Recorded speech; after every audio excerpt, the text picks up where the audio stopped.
तो भाई आज हम जा रहे हैं अपने मामा के घर पोखराया, जो कि कानपुर से थोड़े पहले पड़ता है। सबसे पहले अपने घर से निकलते ही मैं गया एटीएम कुछ पैसे निकालने के लिए।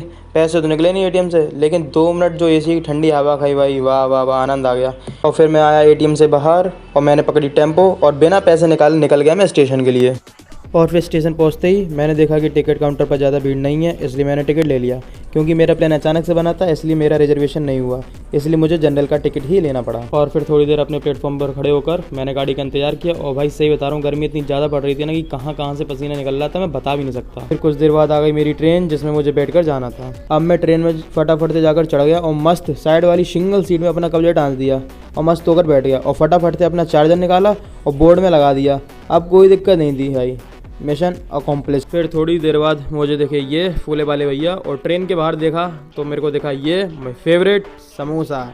लेकिन अपने आप को कंट्रोल करते हुए मैं ट्रेन के चलने का इंतजार किया। और फिर जैसे ही ट्रेन चली तब तक ट्रेन के अंदर आ चुके थे ये वेलपुरी वाले भैया, और मेरा भी सबर का बांध अब टूट चुका था और अब गाड़ी के साथ साथ मेरा इंजन भी चालू हो गया।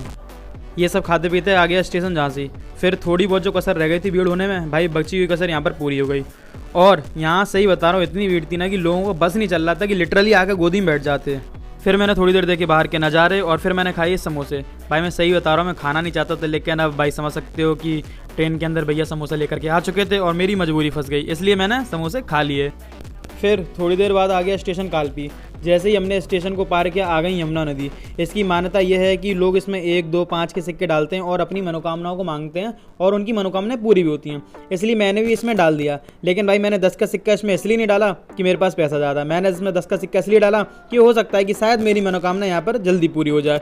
क्योंकि भाई देखो कलयुग का ज़माना है, हो सकता है घूस यहाँ पर भी काम कर जाए। फिर थोड़ी देर आगे चलने के बाद आ गया हमारा स्टेशन पोखराया। और फिर स्टेशन में उतरते ही मैंने ली है चिप्स, और इसे खाते हुए मैं ये सोच रहा था कि मेरे जिम वाले भैया क्या सोचेंगे। फिर मैंने सोचा कि अगर ये भी मैं ही सोचूंगा तो वो क्या सोचेंगे, इसलिए सोचने समझने का कार्यक्रम मैंने उनके ऊपर ही छोड़ दिया। और फिर थोड़ी देर मैं आगे पैदल चला और आखिर में आ गया मेरे मामा का घर। और फिर थोड़ी देर बाद आ गए नेहाल भाई और हिमांशु भैया। फिर हमने साथ में किए थोड़े मज़े और किया थोड़ा बहुत नाश्ता। फिर हम चले गए अपने घर।